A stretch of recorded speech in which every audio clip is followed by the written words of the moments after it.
মুস্কান, তাড়াতাড়ি জবলপুর আয়, মুকুল বাবা আর তনিষ্ককে মেরে ফেলেছে। 15ই মার্চ 2024 সকাল 8:30 নাগাদ 16 বছরের কাব্যা তার খুড়তুতো বোনকে এই ভয়েস নোটটা হোয়াটসঅ্যাপে পাঠিয়েছিল, যে এমপির পিপেরিয়াতে থাকতো। মুস্কান প্রায় 5 ঘন্টা পর এই ভয়েস নোটটা শোনে, আর শুনে খুব ভয় পেয়ে যায়। তার বাবাকে শোনায় গিয়ে। তার বাবা তার ভাই আর ভাইপোর এই মৃত্যু সংবাদ এভাবে পেয়ে তার পায়ের তলা থেকে মাটি সরে যায়। সে প্রচন্ড ভয় পেয়ে যায়। কিন্তু পিপেরিয়া থেকে জবলপুর প্রায় 230 কিলোমিটার দূরে, তাই খুব স্বাভাবিকভাবেই চাইলেও খুব তাড়াতাড়ি সেখানে পৌঁছতে পারবে না। তাই তাদের যে আত্মীয়রা জবলপুরে থাকতো তাদেরকে খবর দেওয়া হয়। দুপুর 3টে নাগাদ জবলপুর পুলিশ রেলওয়ে মিলেনিয়াম কলোনিতে অবস্থিত কাব্যার বাড়িতে যায়। পুলিশ বাড়ির ভেতরে ঢুকে যা দেখলো তা বর্ণনা করতে গেলে গায়ে শিউরে উঠবে। কাব্যার বাবার বডি পলিথিনে মুড়ে রান্নাঘরে রাখা ছিল, আর সারা ঘর খুঁজেও কাব্যের ভাইয়ের বডি কোথাও দেখতে পাওয়া যাচ্ছিল না। ঠিক এমন সময় এক পুলিশ অফিসারের নজর পড়ে ফ্রিজের দিকে। সেখানে ফ্রিজের গায়ে রক্ত লেগে থাকতে দেখে তারা তড়িঘড়ি ফ্রিজটা খুলে যা দেখলো তা উপস্থিত সকলের হাড় হিম হয়ে যাওয়ার সামিল। সেখানে তনিষ্কের বডি কাপড়ে মুড়ে ফ্রিজের মধ্যে রাখা ছিল। এই ঘটনায় সারা পরিবারে দুঃখের ছায়া নেমে এলো। কাব্যার মা মারা গেছে 1 বছরও তখনও হয়নি, এরই মধ্যে বাবা আর ভাইকে এভাবে হত্যা করা হয়েছে। কিন্তু এই মৃত্যু সংবাদ যে দিল সেই মানুষটা মানে কাব্যা, সে কোথায়? কাব্যার ভয়েস মেসেজে মুকুল বলে কোনো একজনের নাম উল্লেখ করেছিল। সে কে ছিল? তার পরিচয়ই বা কি? কাব্যা বা কোথায়? এই মুকুলে যদি খুনি হয়ে থাকে তবে কাব্যার সাথে কি হয়েছিল? চলো দেখে নেওয়া যাক আজকের হোমিসাইড ডায়েরিজে জবলপুর ডাবল মার্ডার। পুলিশের মুকুলের খোঁজ নেওয়ার পর জানতে পারে 20 বছরের মুকুল কাব্যাদের পাড়াতেই থাকতো। সেপ্টেম্বর 2023-এ মুকুলকে কাব্যার কিডন্যাপিং আর রেপ কেসে পক্সো অ্যাক্টে জেলে পাঠিয়ে দেওয়া হয়। কিন্তু এবারে প্রশ্ন হলো, মুকুল যদি জেলে থাকে তাহলে কাব্যা মুকুলের নাম নিল কেন? এবার পুলিশের কাছে চিন্তার বিষয় হলো কাব্যের সুরক্ষা নিয়ে। তাহলে কি মুকুল কাব্যের সাথেও ঠিক এমনই অবস্থা করেছে? পুলিশ এবার আশেপাশে সিসিটিভি ফুটেজ খোঁজা শুরু করে দেয়, আর তাদের সামনে যা ফুটেজ এলো তা তারা কল্পনাও করতে পারেনি। ঘটনার দিন মুকুলকে 12:30 নাগাদ স্কুটি নিয়ে পাড়া থেকে বেরিয়ে যেতে দেখা যায়, আর কিছু সময় পরে কাব্যাকেও বেরিয়ে যেতে দেখা যায়। পুলিশ চিন্তায় পড়ে যায়, মুকুল যদি লকআপে থাকে তাহলে এখানে কিভাবে এলো? আর কাব্যা মুকুলের পিছনে পিছনে কেনই বা গেল, যেখানে এই মুকুলের উপরই তার কিডন্যাপিং আর রেপের চার্জ ছিল। তার উপর সে যখন জানতো যে তার বাবা আর ভাইয়ের খুনি এই মুকুলই। এবারে এই মুকুলের হিস্ট্রি জানতে গিয়ে যা পুলিশের কাছে ধরা পড়লো তা খুব স্বাভাবিকভাবে মেনে নিতে একটু কষ্ট হয়ে যাবে। এই মুকুল আর কাব্যা রিলেশনশিপে ছিল।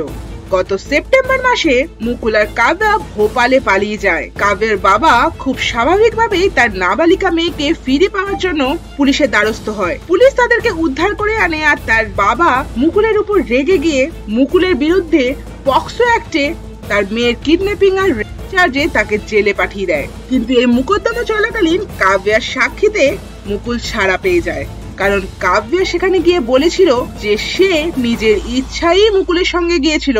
মুকুল তাকে কিডন্যাপ করেনি বা তার উপরে কোনো রকম জবরদস্তি করেনি, কোনো খারাপ কাজও সে কাব্যের সাথে করেনি। কাব্যার এই দেওয়া সাক্ষীতে আদালত মুকুলকে ছেড়ে দেয়।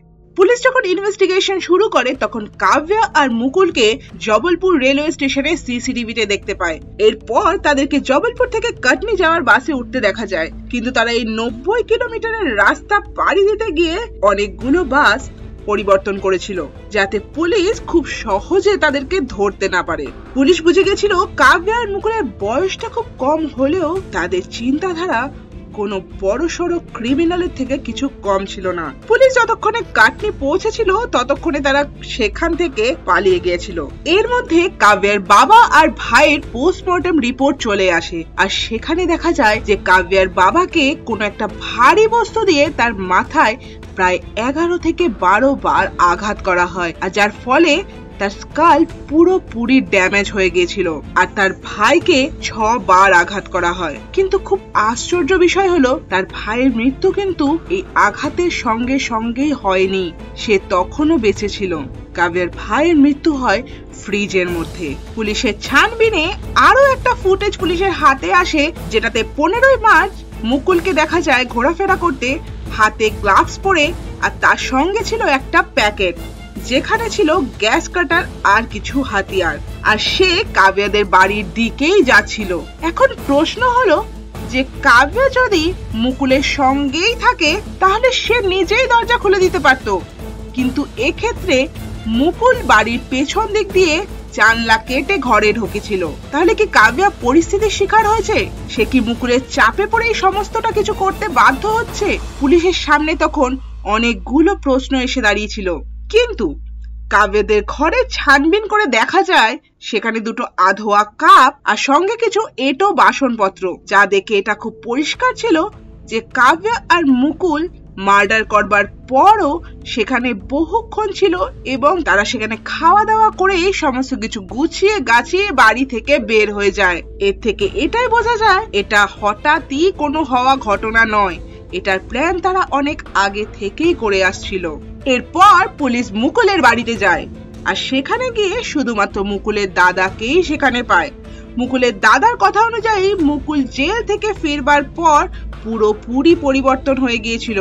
সে আগের মতো একেবারেই ছিল না, সে প্রচন্ড রাগী হয়ে গেছিল, কারোর সাথে সে ভালো করে কথাবার্তা বলতো না, কথায় কথায় রেগে যেত আর সারা দিন বসে ক্রাইম সিরিজ দেখতো। এই কাব্য আর মুকুল তারা অল্প বয়স্ক হওয়া সত্ত্বেও তারা প্রচন্ড ধূর্ত ছিল। প্রায় 70 দিন হয়ে যাওয়ার পরও পুলিশের হাতের নাগালের বাইরে ছিল তারা এই এতগুলো দিনের সময়ে একটি বারের জন্য পার্সোনাল ডেটা ইউজ করছিল না, তারা পাবলিক ওয়াইফাই ইউজ করছিল, যার ফলে পুলিশের কাছে সেই পাবলিক ওয়াইফাই অ্যাড্রেসই আসছিল। তাদের কোন রকম কোনো সূত্র পুলিশ তখনও পাচ্ছিল না। মুকুল আর কাব্যার পালিয়ে যাওয়ার প্রায় 77 দিন পর হরিদ্বারের একটা হসপিটালে সন্দেহভাজন ভাবে একটা মেয়ে আর একটা ছেলেকে বসে থাকতে দেখে। আশেপাশের লোকজনের তাদের দিকে চোখ পড়তে কোনো একজন তাদের দুজনকে দেখে চিনে ফেলে। আশেপাশের লোকজন তাদের সাথে কথা বাড়াতেই মুকুল ব্যাপারটাকে বুঝতে পেরে ব্যাগ আনবার নাম করে সেখান থেকে পালিয়ে যায়, কিন্তু কাব্যা ধরা পড়ে যায়। হরিদ্বারের পুলিশ কাব্যাকে ওখান থেকে নিয়ে জবলপুরে পুলিশের কাছে খবর করে আর সেখান থেকে জবলপুরে তাকে পাঠিয়ে দেওয়া হয়। এরপর বেশ কয়েকটা দিন কেটে যাওয়ার পরও যখন মুকুলের খবর পাওয়া গেল না, এইরকম সময় 31শে মে রাত 12:30 নাগাদ একজন জবলপুর পুলিশ স্টেশনে এসে আত্মসমর্পণ করে আর নিজেকে মুকুল বলে দাবি করে। মুকুল সমস্তটা কিছু পুলিশকে খুলে জানায় যে সে যার জন্য সমস্তটা কিছু করেছে সেই যখনই তার কাছে নেই তখন তার একা বাইরে থেকে কোনো লাভ নেই, তাই সে নিজেকে ধরা দিতে পুলিশের কাছে চলে আসে। মুকুলের বুকে একটা ট্যাটু দেখা যায়, যে ট্যাটুতে 5-5টা নরকঙ্কালের মাথা ছিল। এই ট্যাটুটা কিন্তু এই পুরো ঘটনার সাথে ওতপ্রোতভাবে যুক্ত ছিল। মুকুল জানায় সে যখন জেল থেকে বেরিয়েছিল তখন সে এই ট্যাটুটা করেছিল যাতে সে তার প্রতিশোধ নিতে পারে আর তার প্রতিশোধের কথা সে যেন ভুলে না যায়। এই 5টা নরকঙ্কালের মাথা 5 জনের নামে ছিল, যাদের সে মার্ডার করবে বলে পুরো পরিকল্পনা করে রেখেছিল। তার মধ্যে একজন ছিল কাব্যা নিজে। কিন্তু মুকুল যখন জেল থেকে বেরোয় তখন কাব্যা মুকুলকে ফোনে জানিয়েছিল যে সেই সমস্তটা কিছুর জন্য একেবারেই দায়ী নয়, বরং তার বাবাই তাকে দিয়ে জোর করে এই সমস্ত কিছু করেছিল। সে মুকুলকে ভীষণ ভালোবাসে আর সে তাকে ছেড়ে বাঁচতে পারবে না, তাই মুকুলের প্রতিশোধের তালিকা থেকে কাব্যা বাদ হয়ে গিয়েছিল। আর তারপরে ছিল কাব্যার বাবা, যে তাকে কিডন্যাপিং আর রেপের কেসের জন্য জেলে পাঠিয়ে দেয়। তার উপরই মুকুলের রাগ সব থেকে বেশি ছিল। আর তারপর তাদের পাশে থাকা এক প্রতিবেশী, যে মুকুল আর কাব্যার এই সম্পর্কটা নিয়ে তার বাড়িতে অনেকবার জানিয়েছিল আর তাদেরকে এই নিয়ে বকাবকিও করত, কিন্তু মুকুল জানায় যে কাব্যার ভাই তার তালিকার মধ্যে ছিল না। কিন্তু সে তার বাবাকে যখন মারতে যায় তখন তার ভাই জেগে যায় আর সে মুকুলের পা ধরে রাখে যাতে সে তাকে মারতে না পারে। আর এই সমস্ত কিছুর মধ্যে সে রাগে তার ভাইকেও হত্যা করে। তারা জানায় যে এইটুকু সময়ের মধ্যে তারা প্রায় 11টা রাজ্য পালিয়ে বেরিয়েছে, যাতে পুলিশ কোনোভাবে তাদেরকে ধরতে না পারে। প্রথম অবস্থায় মুকুল আর কাব্যা বেশ কিছু টাকা সঙ্গে নিয়েই বেরিয়েছিল, আর তার সঙ্গে কাব্যার বাবার অ্যাকাউন্টও তাদের হাতেই ছিল। আর পুলিশও সেই অ্যাকাউন্ট ব্লক করেনি যাতে তাদেরকে অনলাইন ট্রানজাকশনের দরুন ধরতে পারে বলে। কিন্তু প্রায় 1.5 লাখ টাকা সেখান থেকে চলে যাওয়ার পরও যখন তারা তাদেরকে ধরতে পারেনি, তখন তারা সেই অ্যাকাউন্টগুলো সিজ করে দেয়।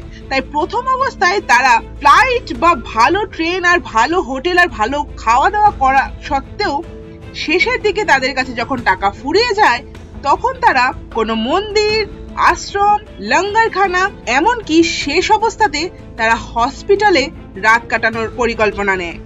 প্রচুর লোকজন হসপিটালে রোগী দেখাতে আসে আর সেখানে থেকেও যায়, তাই কেউ তাদেরকে সেভাবে সন্দেহ করেনি। তারা সারা দিন এখানে সেখানে ঘুরে বেড়াতো আর রাত্রেবেলা হসপিটালে গিয়ে পালা করে ঘুমিয়ে নিত। আর এই হসপিটালে থাকাটাই তাদের কাল হয়ে দাঁড়ালো। ভাবতে খুব অবাক লাগে যে এত ছোট বয়সের ছেলেমেয়েরা যেখানে তারা পড়াশোনা করে একটা ভালো ভবিষ্যতের দিকে এগিয়ে যাবে, আর তারা এই রকম অন্যায়ের পথ বেছে নেয়। আমি আশা করব তোমরা যারা এই কেস স্টাডি দেখছো তারা একটা সুস্থ সবল জীবন যাপন করো। ভিডিওটা ভালো লাগলে লাইক, শেয়ার, কমেন্ট অবশ্যই করো আর সাবস্ক্রাইব করতে ভুলো না। তাহলে আজকের মতো হোমিসাইড ডায়েরি এখানে শেষ করলাম।